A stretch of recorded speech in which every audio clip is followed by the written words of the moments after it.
talk about the telephone. There's, again, your link down here if you just want to read about this. And I know you're rolling your eyes again. I can see you. I see you out there. We already know how to answer the phone. And I would say that no, you don't. Okay?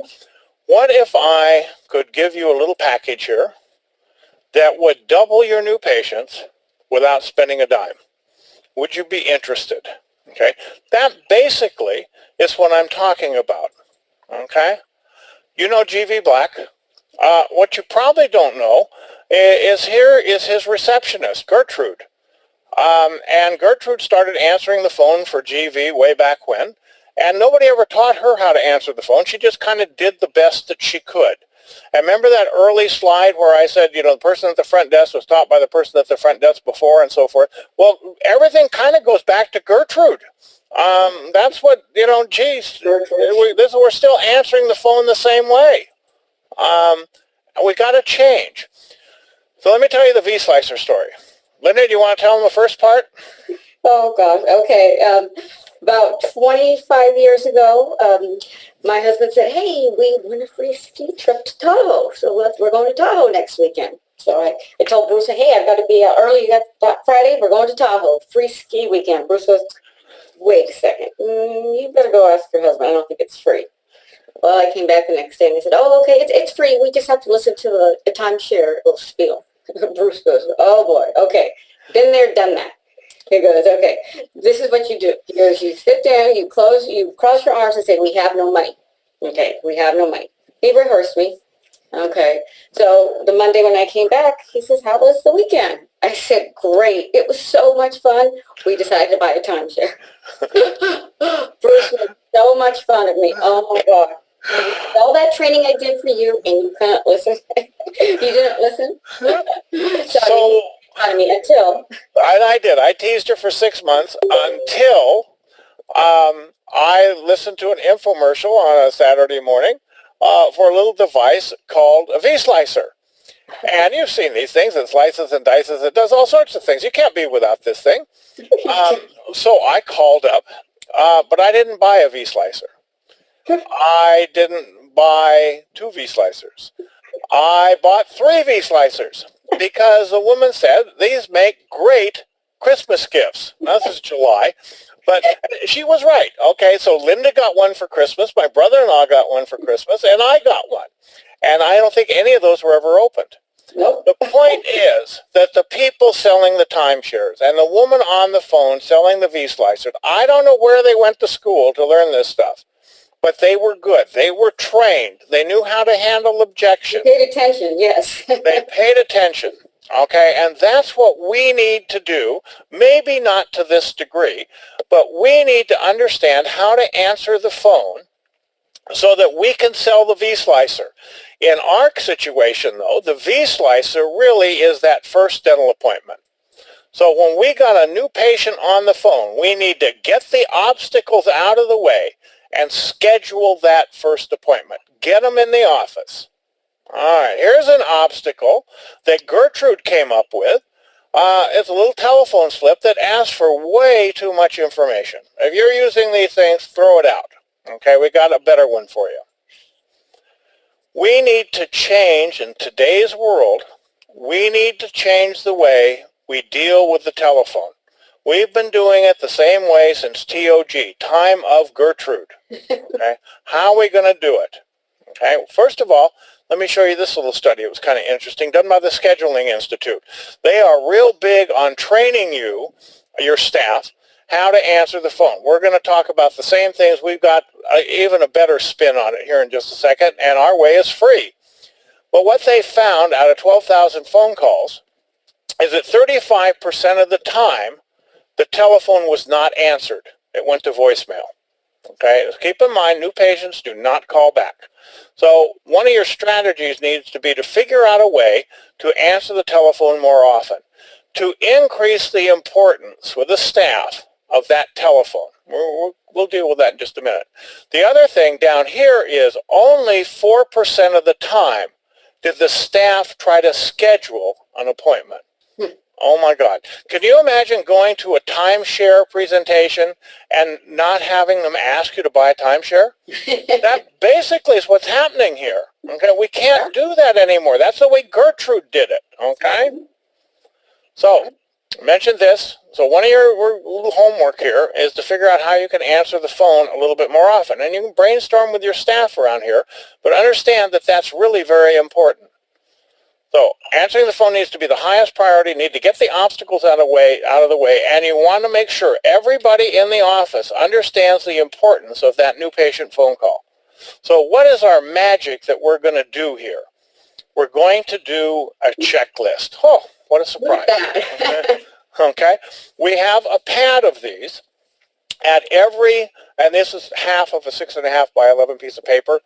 So if you take this thing, you go on the link down there at the bottom, you can print this out, and there's 2 of them on a page. You can take them down to your local printer and say, I want you to pad these things, make pads of 50. They're not very expensive.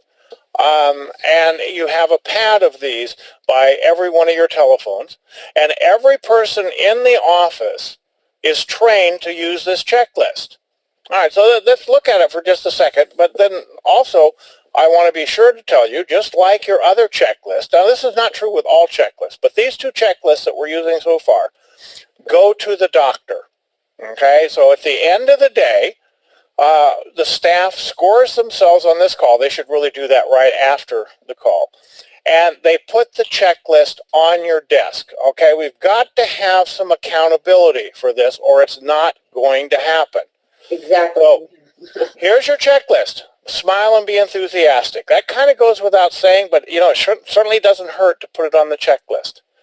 Briefly answer the question. I'll give you some examples here in just a minute. Take control of the call by asking your questions. The person who asks the questions controls the call. Okay? So often at number 2 there, a patient calls up and said, do you do bleaching? And we have a mystery call, which we won't play for you, but oh my God, the person went on for 15 minutes about all the different kinds of bleaching and da-da-da-da-da, and advantages, disadvantages, costs, contraindications, who invented it. Oh, I mean, honest to God. Verbal vomit. Verbal vomit, absolutely. Okay, so I briefly answer the question. Do you do bleaching? Yes. How did you hear about our office? Okay, you move on to the next one and take control of the call. If you can, you try to compliment the doctor or the office. Okay? The easiest thing to say is, well, you know what, let me be the first to welcome you to our practice. That will count as a compliment. You can maybe come up with some better compliments, but you want to probably work that in pretty easily. Again, this is not difficult stuff. This ain't rocket science. Now you want to offer the patient choices. Now, if the patient calls up and said, I'd like to schedule a new patient exam with Dr. Jones, and I would like all the x-rays and study models and, blah, blah, blah. Great, but I don't hear very many patients calling up and asking that. Most of the time, the patients call up and say, can I get my teeth cleaned? Okay, and so you better have a good answer to that question. We'll come back. They may say, gee, I got this tooth that's kind of bothering me. I've never been in before. I don't really want an exam. I just kind of want to know what to do about this tooth. Okay, nope, you've got to have a full exam, an MRI, a colonoscopy, and 80,000 x-rays. And then the doctor will look at your tooth. I'm sorry, that's the way a lot of offices deal with this. Oh, and it's wrong. It is putting up a tremendous barrier. How about a free consultation? Now, you need to decide, you the doctor, need to decide if you want to do this, and you tell your staff that this is what we're going to do. We're going to offer in a situation like that, if they want a new exam, by all means, schedule a new exam. That's fine.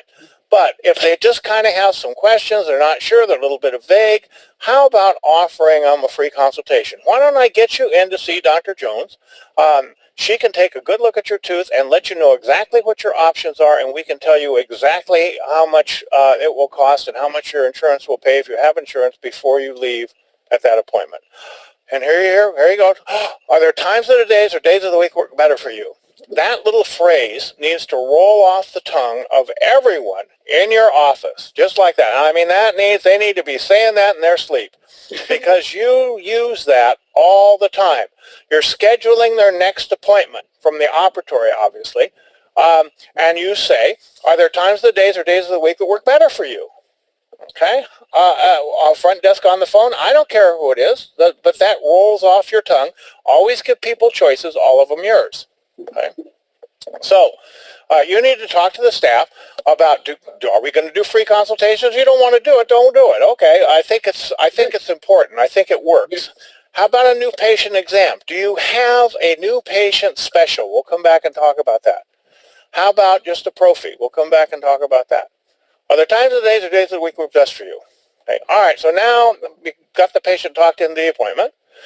You collect the data. Now you collect the name, date, time, telephone number, and email. Now what's missing? I see a number of hands going up out there with my psychic vision. What about insurance? We have to ask them about their insurance. No, I don't think you do have to ask them about your insurance. If you want to, if you insist, okay, you can add that on there. If you have a barrier up, if you want to put a barrier up. One more barrier, it also makes the phone call longer. Some people say, gee, the patients think you're only interested in their money. I'm not sure that's true. But the point is, who cares? Because we're going to deal with this later on, and we're going to show you that. Okay, but my advice is try it this way. If you say, oh my God, we just can't do it, we have to ask about insurance. Okay, but try it this way. Try it, you'll like it, just like whatever that was, Alka-Seltzer. All right, then the last thing, number 7 on here, is that you repeat the appointment time. Okay, great. My name is Linda. Nice to talk to you. I'll see you on Friday the 13th at 10 o'clock.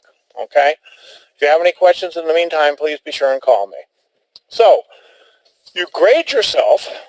I'm the front desk person now. I grade myself on, did I do all these things? If I did all 7 of them, I would get 7 points.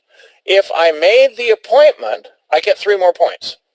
So I got a possible 10 points on here, and I write that right down the bottom and put a big circle around it because I'm going to give this to the doctor. Look how well I'm doing. Now, you're going to give the doctor the ones where you only got 3 points, too. You want every single one of these checklists at the end of the day. This is what's in that package. I told you the secret package. Okay, this is it. This is using the checklist to change the behavior of people answering the phone in your office. One more thing. If this person converts a shopper, well, I know we all hate shoppers. Oh, there's a shopper on the phone. Okay.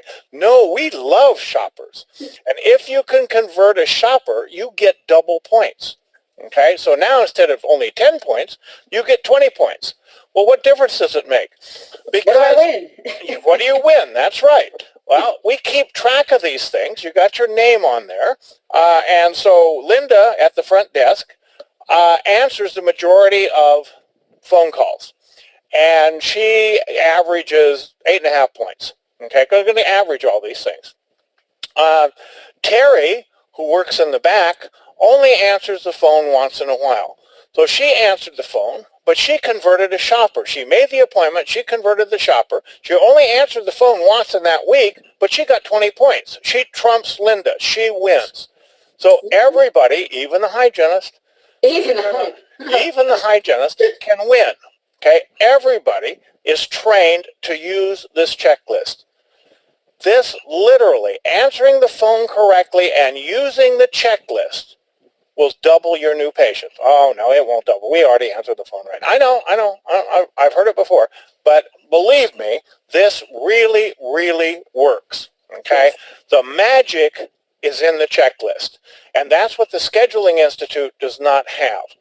What I didn't say before when we talked about checklists is some checklists you need to use forever. And this is one of them. Why?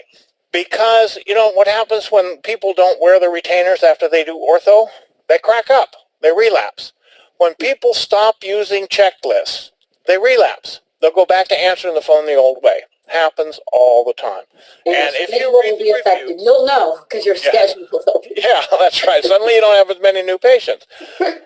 If you read the reviews about Scheduling Institute, a number of times people have said, gee, it really worked great as long as we did the training, worked for 2 weeks, and then the staff just went back to doing it the other way. Or we hired new staff. That happens a lot of times too. It's just human nature. Okay, that's why you use the checklist. That's why the pilot uses a checklist. Oh, I remember everything on the checklist. I'll just take off anyway. I hope not. Okay, so moving along. That was a long time on that one slide. We're passionate about that. Yeah. So everybody that answers the phone needs to be trained. We're going to be V-Slicer training here to schedule that appointment, and you're going to give them a prize, the person who does the best every week. You're going to track that. So 3 rules of new patient on the phone: get them in the office, get them in the office, get them in the office. Cannot overstate that. I mentioned this before. You've got to be prepared, I think, to offer a free consultation. And, I get you for a free consultation with a doctor, blah, blah, blah. Are there times of the day or days of the week that work best for you? Actually, what I should have you do when you send me the request for your CE units, you should write that on there. It's a quiz. Okay. All right. Let's do a mystery caller. This is really kind of fun. Okay. There's your checklist. Now, what I want you to do with the mystery caller, you're going to hear them here, is I want you to kind of grade these people, these 2 calls. Okay. Let's see. I was wondering, do you guys have Saturday appointments? We do not. Whoa. We are Monday through Thursday. Monday through Thursday. Mm-hmm. Can you recommend a dentist with Saturday appointments? I don't know anybody offhand who does Saturdays. Okay. All right. Well, thank you so much. You're welcome. Bye. Well, okay, maybe 1, maybe 2. Hey, yes, good morning. Do you have Saturday appointments? We're not able to do Saturday appointments at this time. It is going to be in our future. When was the last time you were in our office? I never have. Oh, well, let me be the first to welcome you. May I ask how you heard about us? Just through the phone book? The phone book. Okay, awesome. I know We nobody are uses offering... Nobody uses phone book That's anymore. right. But I do. Okay. We are offering new guest exams right now for $59. It's all your x-rays and a thorough exam with the doctor. Do you prefer to come in mornings or afternoons? I prefer to come in Saturday. Saturday. Okay. Well, I could take your name and number, and if we are ever open on Saturdays, I would be happy to give you a call. Thank you so much. I will get back to you. Okay. Thank you. You have a great day. Thanks. You do the same.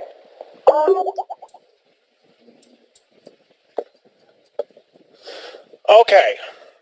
Which office gets more new patients? I think it's so obvious. Now, same question. In neither case did they make an appointment. Too bad. But I'll tell you, that woman in that second office sure tried a hell of a lot harder than that woman in the first office. Now, it doesn't mean that she's a better person, better employee, whatever. It means that she's been trained. Okay? I don't know if she's using a checklist, but she was damn good. Very Now, good.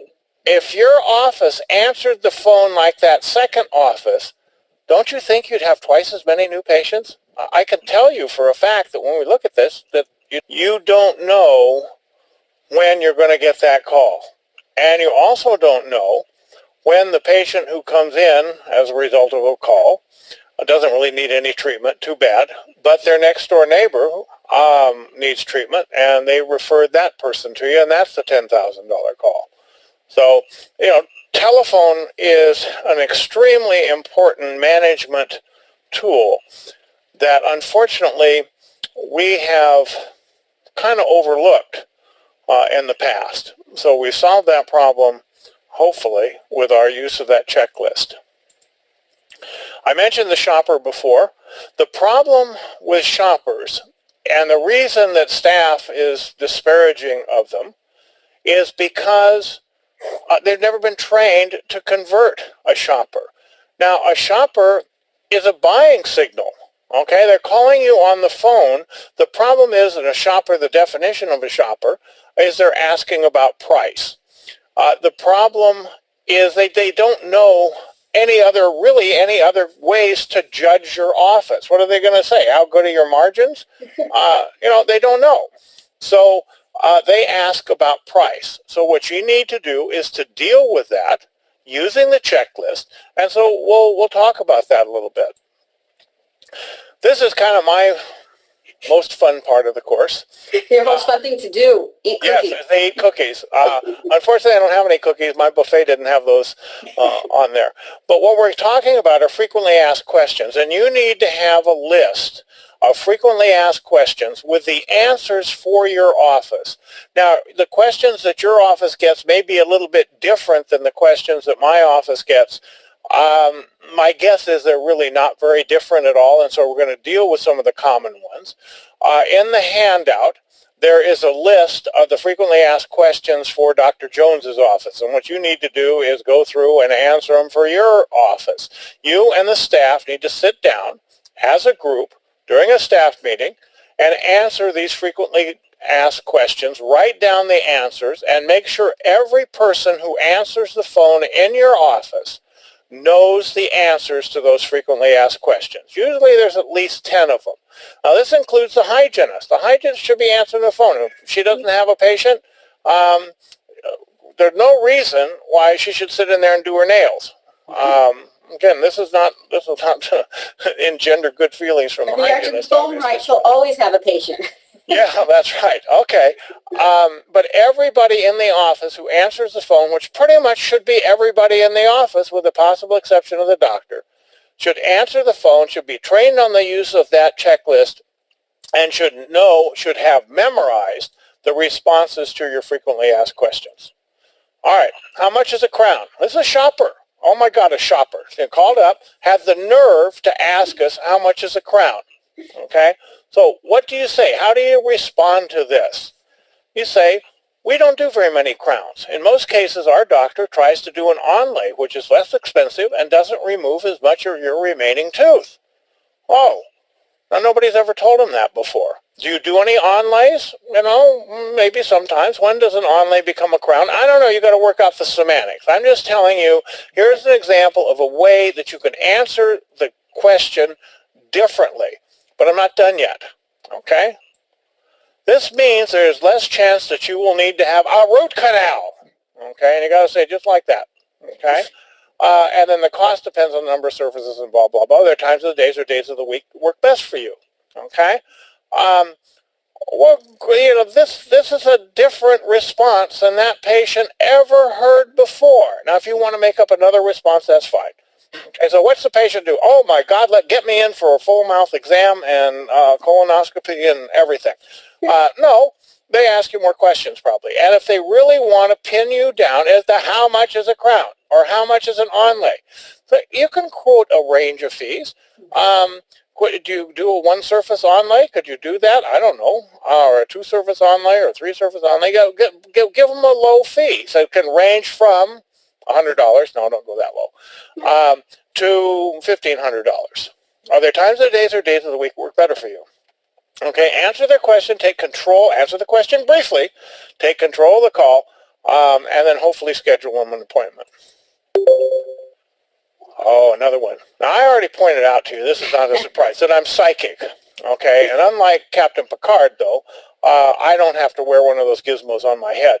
And I can hear you out there with my psychic abilities saying, oh, geez, we can't do that. That's bad. That's illegal, unethical, and fattening.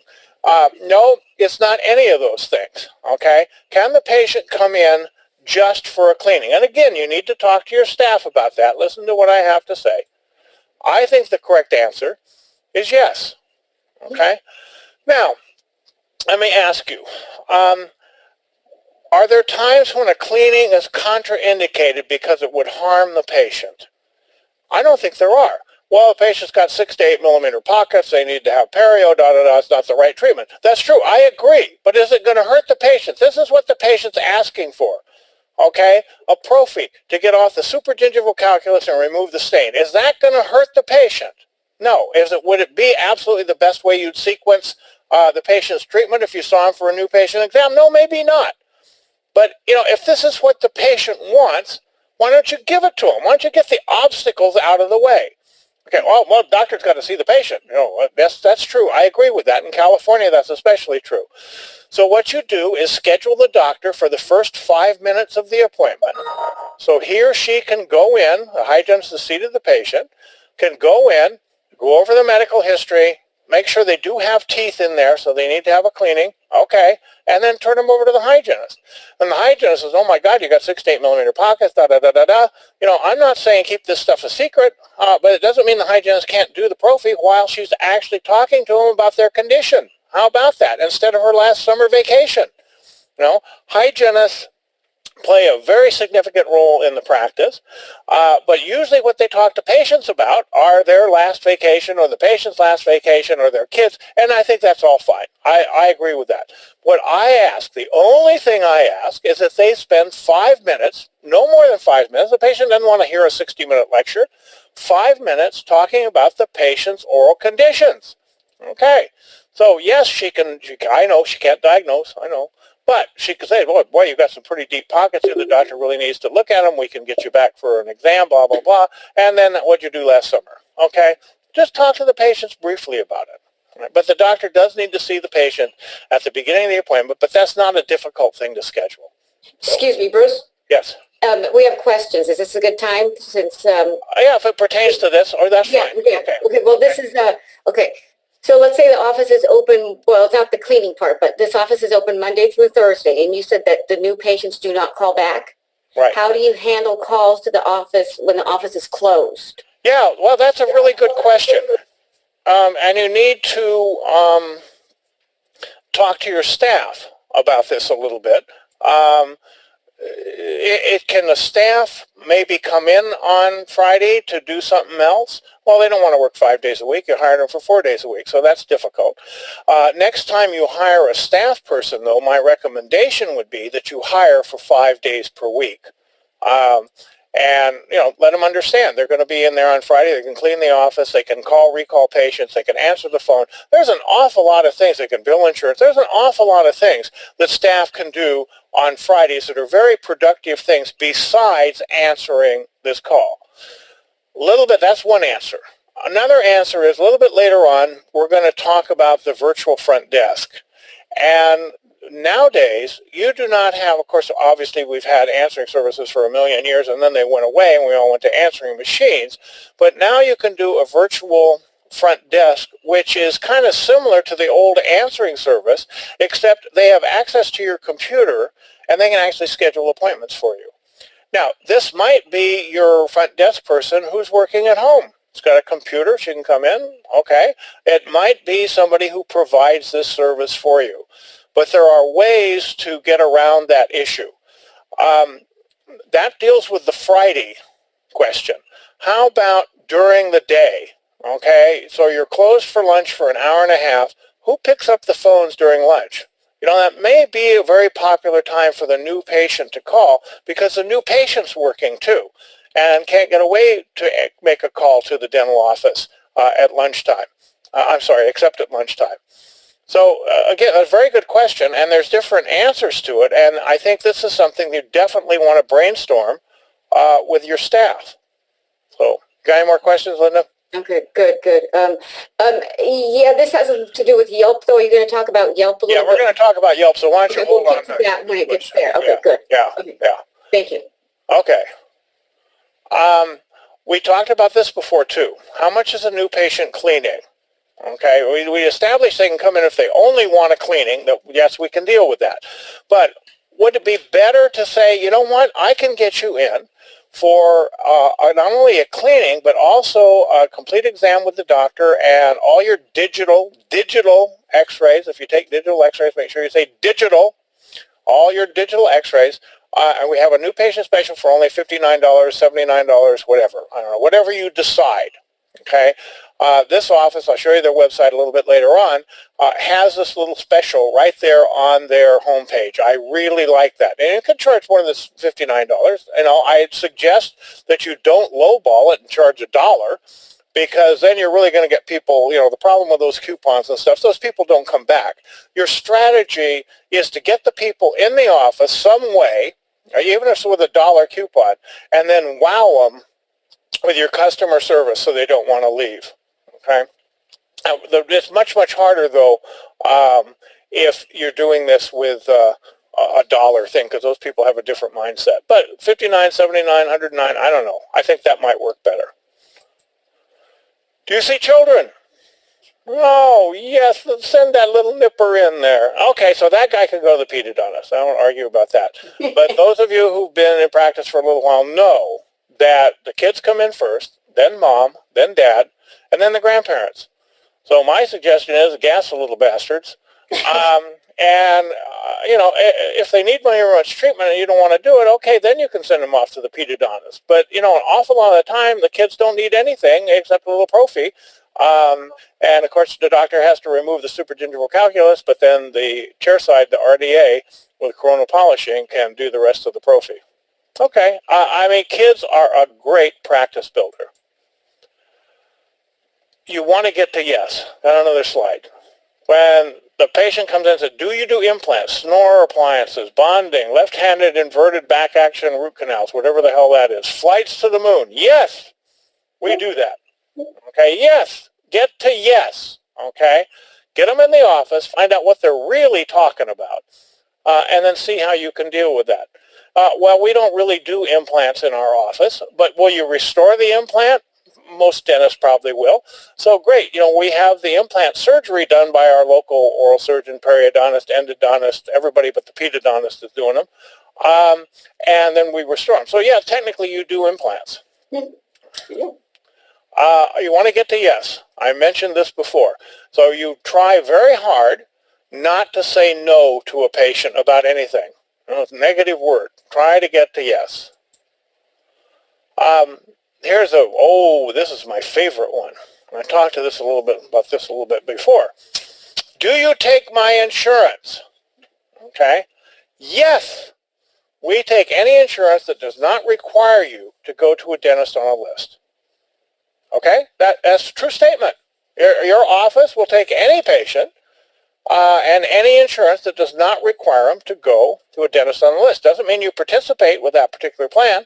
But if they don't require the patient to go to a dentist on the list, a closed panel, they're an open panel, which means they will pay you to see the patient. They won't pay you probably as much as if they went to a participating dentist, but that's all right. That's not what the patient asked you. Okay? And then move on.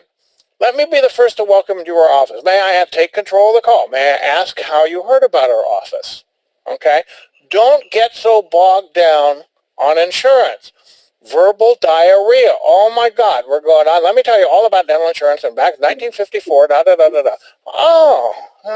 Always awful. easier. Just make it brief, get them in the office. That's right. Get them in the office. Oh my God, we got them in the office. You didn't do the 1-minute eligibility benefits here we're going to talk about in just a minute.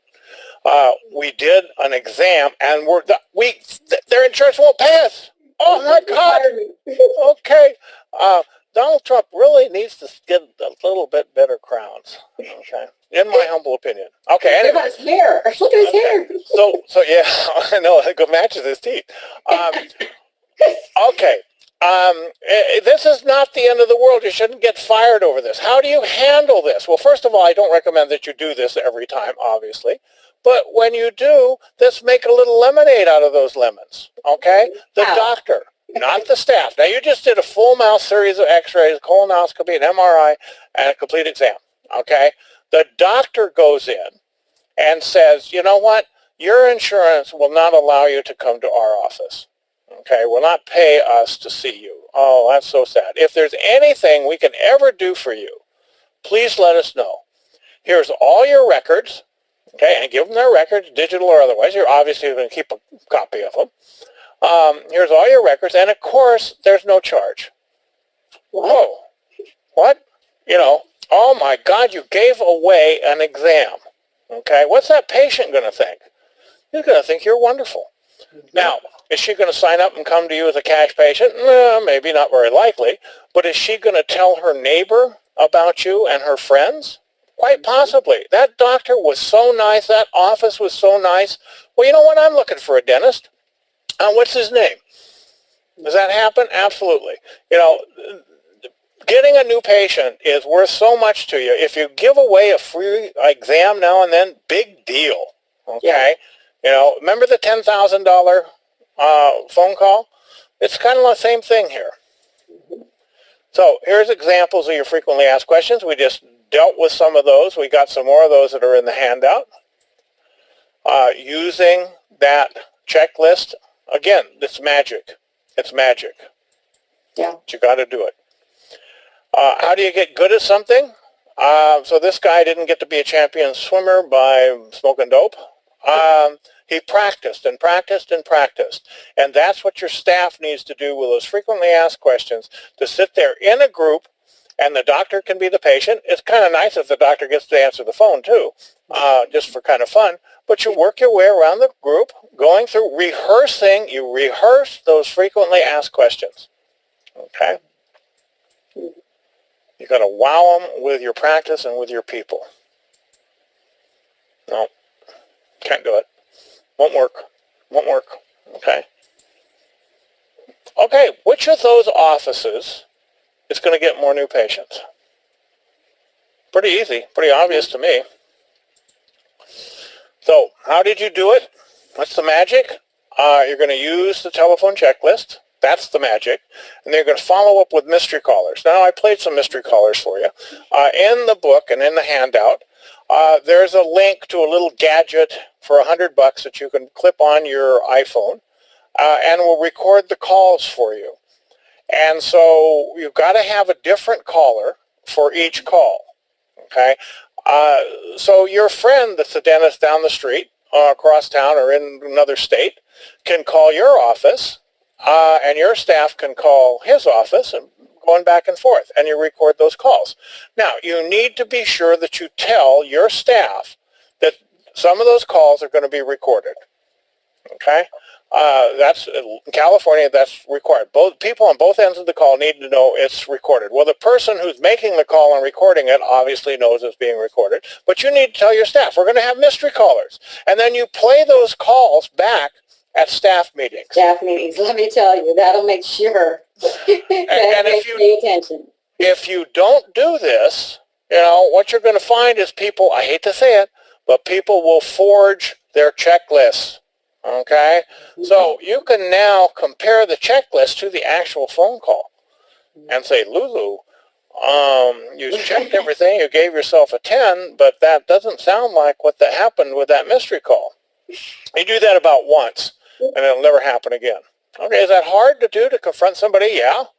But is it harder to give up all those new patients that are being sent away essentially by your front desk person? Yeah, look at your schedule and see if that's... Yeah. Got a hole in your schedule? Yeah. This may be why. So, here's your telephone checklist, your staff meeting. This is a project for your staff meeting. Okay? And rehearsing and role-playing is so important. That's why you got to do those frequently asked questions. That's why you've got to decide, are you going to do free consultations? How can you handle a pro fee only? Blah, blah, blah. You've got to decide these things as a group. Obviously, you, doctor, have to really make the decision, but you need to involve the group and say, all right, from now on, when a patient calls up and wants to schedule a pro fee only, what do you say? Yes. Okay.